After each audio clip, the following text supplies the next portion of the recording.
Hello, I'm Cheryl McCarthy of the City University of New York. Welcome to One to One. I'm delighted to welcome one of the City University's own, China Jude, Assistant Vice President of Athletics at CUNY's Queens College, which basically means she's been the college's athletic director since 2011. This puts her among the only 2% of ethnic minority females who are athletic directors at all NCAA institutions. A circuitous path brought her to the Queens College Athletic Department, and she'll tell us what that path looked like, what she's done to raise the level of athletics at Queens College, and what are her goals for female and ethnic minority advancement to all levels of the NCAA. Welcome. Thank you. I first have to ask you about your name, which is such a perfect stage name, perfect for an athlete. Is it your given name or? It is my given name. My full name is China Lee Jude. Wow. You grew up in a suburb of Chicago. How did you get into sports? Well, I was pretty much a shy person. And I've tried so many different types of activities growing up. And I decided to try out sports and found out I was pretty good at it. I received a lot of accolades. My confidence level built up. And I just got addicted to it. You talk about playing basketball in the basement, was it, with your brother? Yes, yes. Well, one of the things was our basement was pretty low. The ceiling was pretty low. So it was perfect for my short height, around 9, 10 years old. And so my brother was teaching me how to play basketball in the basement. And he was pushing and shoving a lot. And he said that if I'm going to play this sport, I have to get tough. Right. So it's a tough sport. It is a tough sport, especially I remember my first Chicago. professional game. It was the Knicks a long time ago, back when they could play a little better. And it was, I was amazed at how big they are and how rough the game is. Yeah. So you graduated high school, was it at age 15 or 16? I finished at 16 officially, but 15 I was through with all of the coursework. Okay. My mother would not allow me to go to college.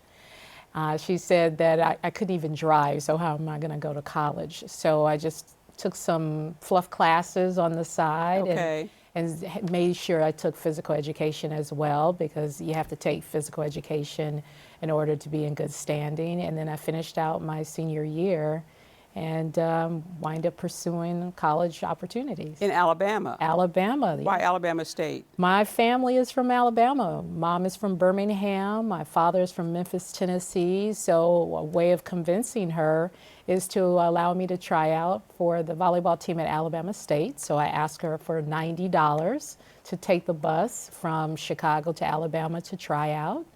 There were 80 girls. And I was one of 8 that made the team. Okay. And Did you get a scholarship? Full ride. Wow. Yeah. But your grades weren't so good your freshman year. You were having such a good time, right? Oh yes, that didn't work out too well. So B, C, D, and F.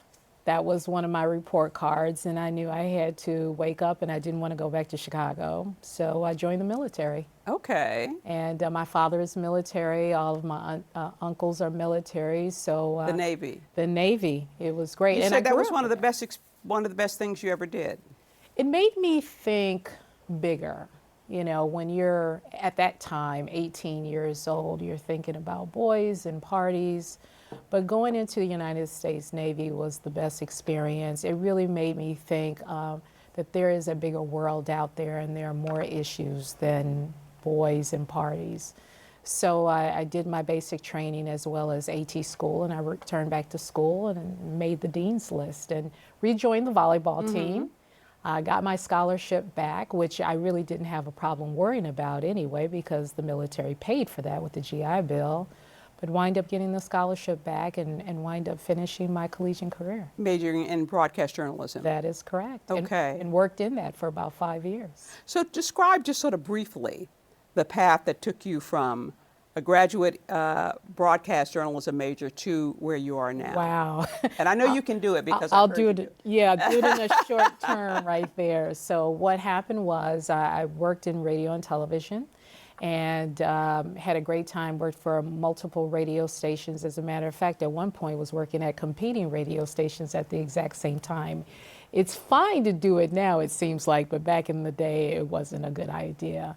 And then after that, I wind up getting married and having a child, and left radio and television and wind up going into community and social services work. Worked for a couple of politicians, a lot of the Say No to Drugs campaigns, gang graffiti, low-income housing, really trying to get more involved in the community. Was this in Alabama or? This was actually back in Illinois. So I left Okay. Alabama, returned back to Illinois, and went into my hometown to really try to make a difference. And so I knew that if I was going to say no to something, or to at least speak about saying no to gangs and drugs, I had to say yes to something. And of course, healthy lifestyles was it. So we implemented a lot of programs in the Parks and Recreation offices and the not-for-profit organizations about sports. And someone noticed that I was doing a good job and said I really should be making this into a career. Now, the first suggestion was to be a politician, but I was not going to do that. So I knew that I wanted to work in sports.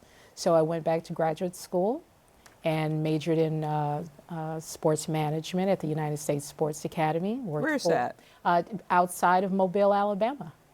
A very small town called Daphne. Okay. But it's a great town. And so I learned a lot about the profession of sports. And I tell you what, that was a great decision. And with that opportunity, I worked for a collegiate bowl game. Then I worked for the Police Athletic League in Seminole County, Florida. And then I got picked up by a college, and one college after the next college. And this time it was in coaching volleyball. Okay. And so after coaching volleyball, I shined a little bit on the administration side, and someone had recognized that and suggested I should pursue administration. And I knew that I was not a person that was in front of the scenes all the time. I did like to produce, direct, coordinate. So I took advantage of that opportunity, and here I am. It sounds like you did what I advise my students to do, that you pursue your various interests, you take advantage of, you make opportunities come up for yourself, and you pick among those. You do the best that you can at what you have chosen, which creates other opportunities, and you sort of follow the opportunities that come up for you, and even though they might be in however diverse they might be. Yeah, definitely. Well, the ultimate goal in majoring in broadcast journalism was to take Robin Roberts' job. That was the goal. I knew I wanted to be a sports broadcaster. And I'm glad that I had the opportunity to work in radio and television. But my passion was going to be in sports, and it didn't matter what the job was. Mm-hmm. As long as I'm around it, I'm fine. Right. And your coaching experience was in volleyball, right? Yes. Yes. Was it ever in men's volleyball or no, women's it was volleyball? In women's volleyball. Okay, okay. Your first experience in athletics administration was at Coppin State? Yes, yes. It was. And then you became athletics director at Cheney University, both predominantly black institutions. Yes, yes. Yeah. Well, I'm a product of an HBCU, a Right. historically black university. Right. And so being at Coppin State, they first hired me as the volleyball coach. And it was a small Division I athletics department, so it really gave me the opportunity to get my teeth cut in just a lot of areas in athletics. And so when one of the administrators left, the athletic director, who was also a men's basketball coach at the same time, wind up promoting me to be his number 2. So Okay. I had the opportunity to dabble in a lot of different areas. And then I wind up leaving with the passing of my mother. I left Coppin State to return back to Florida to just try to find myself. And I stayed at the University of West Florida for about 1 academic year. As the assistant volleyball coach Okay. and a sports management lecturer.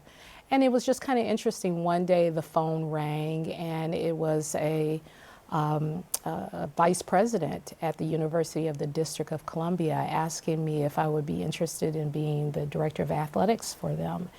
And I wasn't ready to sit in the chair, as we call it. And I turned the job down, but he offered the number 2 position, which was the assistant athletic director. And I said, I will take it if you allow me to coach volleyball. Mm-hmm. So he offered me the position. And so I had the opportunity to to dabble in both areas. And then that right there wind up leading to me being the full-time athletic director at Cheney University. I don't know much about college athletics. What's the difference between Division I, Division II, Division III? I am so glad you asked that question. So Division I is what you see on television. Those are the universities and colleges that have dedicated the most money to college athletics. And they not only dedicating the most money, but earning a lot of money when it comes to television revenues. Those are the student athletes who, in many cases, especially in football and basketball, that want to go professional. Notre Dame. Notre Dame, right. St. John's University, Georgetown, Ohio State, University of Texas. Division II is what we're at Queens College. We're the fourth largest Division II in the country. We made the decision that we want to be champions on the field and the court, but academics is our priority. So in that particular case, we put packages together where there's a combination of academic money and athletic money. And we still give the student the opportunity to learn and grow, not only in the community and their major, but to win some championships as well. So that's Division II. Division III, which is majority of the CUNY schools, other than Queens College, those are the institutions where academics is the #1 priority. They value sports and they want students to have a great sports experience, but they made the decision not to put athletic scholarships on the students. So it is a matter of how much money you put into the athletics program as opposed to? For the most case, because even as a Division II institution, we beat Division I's in a number of sports that we have at Queens College. Which is 19. 19. Tick off some of them for me. So we have, in terms of both genders, we have basketball, swimming, cross country, indoor track, outdoor track. We have baseball, softball. We have fencing, and we're only one of 4 NCAA institutions, Division II institutions with fencing. We have women's lacrosse. Volleyball. Volleyball. I can't forget and men's and volleyball. women's soccer. Okay. Yes. We're going to take a short break, and then we'll be back with more with China Jude, Assistant Vice President of Athletics at Queens College.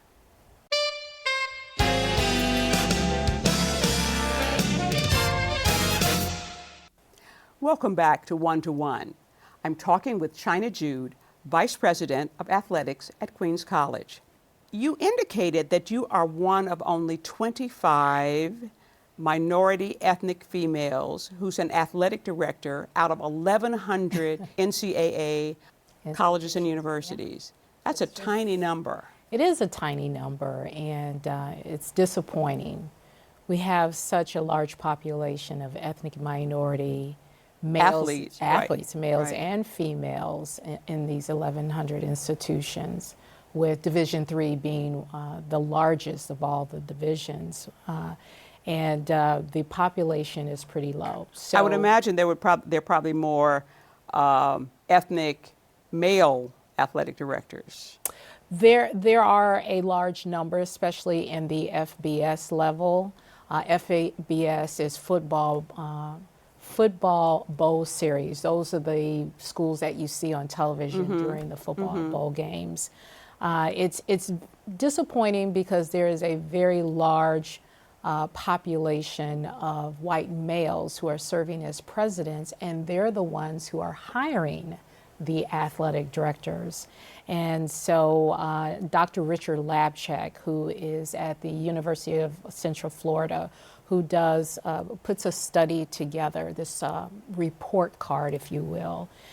He pretty much grades college sports, NBA, NFL, Major League Baseball, and so on, and for the most part keep track of the statistics of men, women, people of color, presidents, faculty athletics representatives, and the statistics is just pretty much disappointing. And so we have to think about the economics of diversity and inclusion with a large population of ethnic minority, male and females in many sports.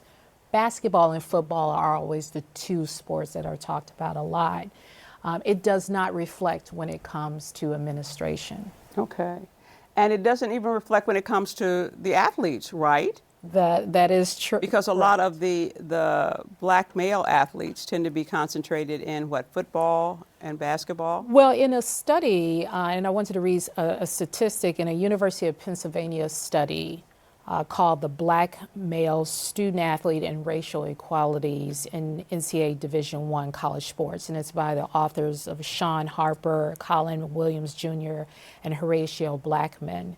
Their study included that between 2007 and 2010, black men were 2.8% of full-time degree-seeking undergraduate students, but 57.1% of them were on football teams, and 64.3% of them were on basketball teams. Okay. And so when you look at the economics of diversity and inclusion, these are the ones that are raising, for the most part, playing the sport and making millions of dollars through television rights, through ticket sales, due to jersey sales. And so when you have that large amount of money with a small population of black men, there really should be some opportunities to provide ethnic minority men and women to work in these athletic departments to provide the support to them. Okay, interesting, interesting. You have said, we had an earlier conversation that you don't believe college athletes should be paid, even though certainly in basketball and football they generate a lot of money. I'm a purist. Okay. I am so you stick by that. I'm a former Division I athlete. Amateurism is very important. We will go pro, and in many cases, not everyone is going to go pro in the sport. They're going to go pro as doctors and lawyers and other professions. I do, and it seems like it's contradictory, but when we speak about ethnic minorities in the world of sports, a lot of times we talk about not only just the opportunities that these student athletes have to get a good education to move on to their profession, but at times we'll talk about the social injustices. There have been a lot of institutions in the University of Missouri, Oklahoma State, and many institutions where student athletes have stood up and spoke on their rights. A couple of the institutions resulted in student athletes protesting and threatening not to play their games. Because what? Because? Well, maybe because of the social injustices on the campuses, whether it's in the case of University of Oklahoma fraternity, having their say when it comes to ethnic minorities. I won't go into the specifics of that. The University of Missouri had some protests. And so the athletes using their power. Yes, utilizing their platform to make a change in the institution. But you still don't think they should get paid? I'm going to stay as a purist on that. They are getting those benefits. They're getting the specific benefits to make them stronger in their sport of choice, hopefully being able to set them up for a career, if it's not in professional sports, but hopefully for them to be business people and doctors and lawyers and what they want to do. So what does an athletic director do?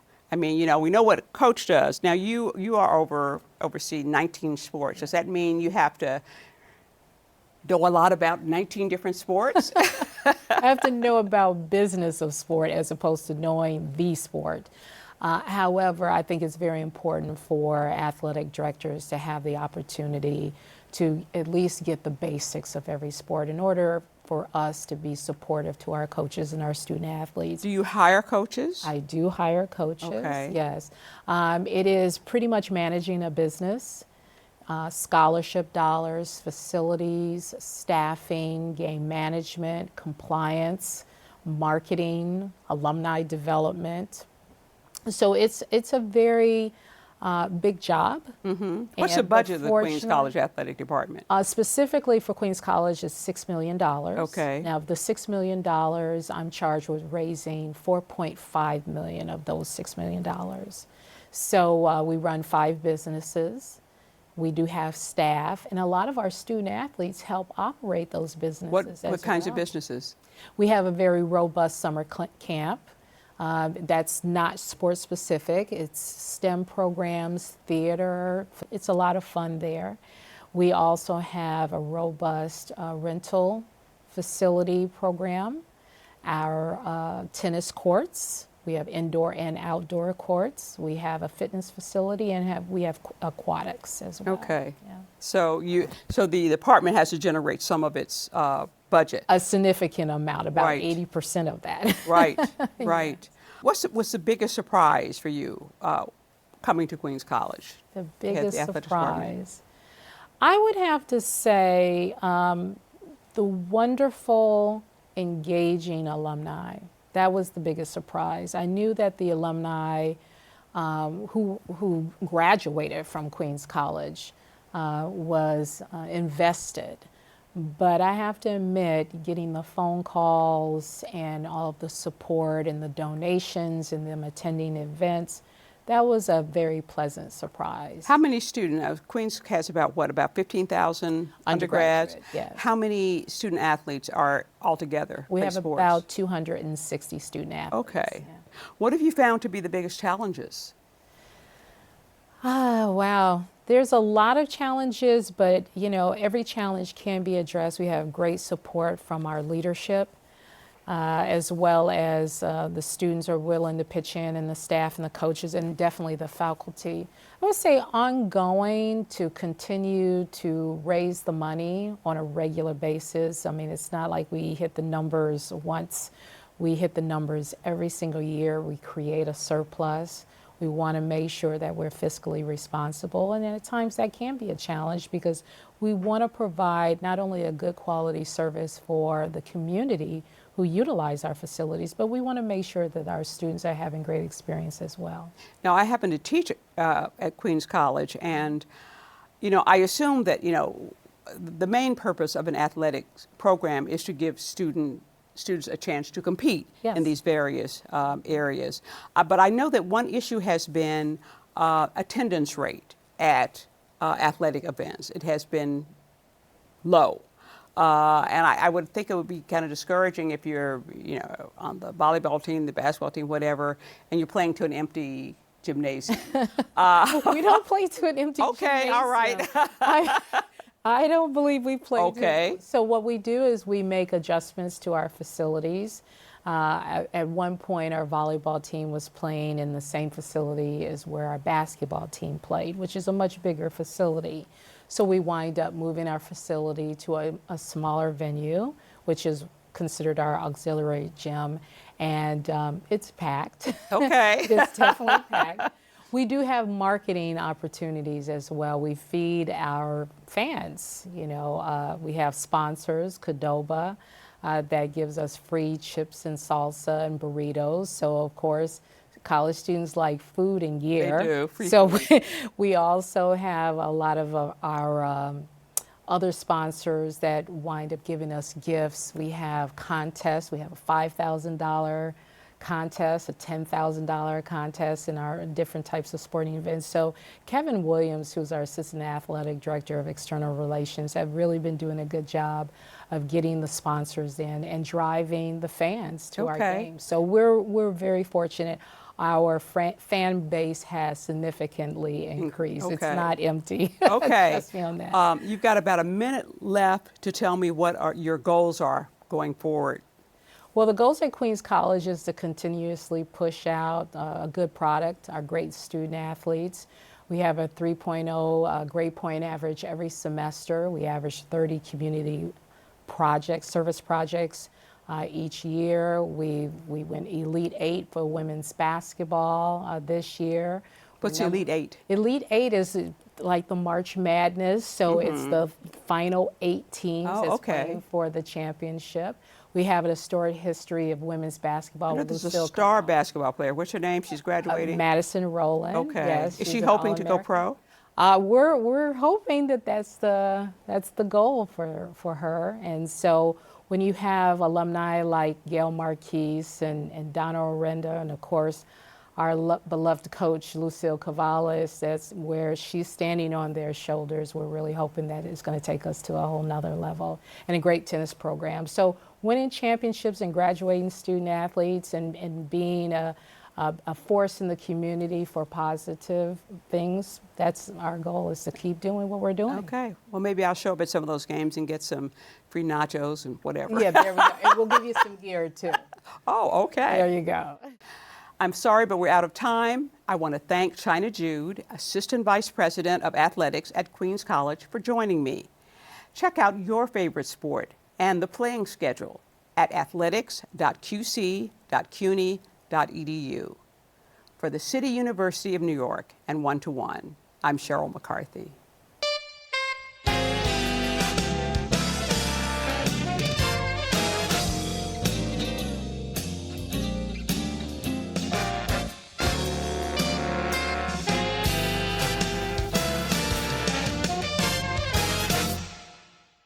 If there are any people you'd like to hear from or topics you'd like us to explore, please let us know. You can write to me at CUNY TV, 365 Fifth Avenue, New York, New York, 10016, or you can go to the website at cuny.tv and click on Contact Us. I look forward to hearing from you.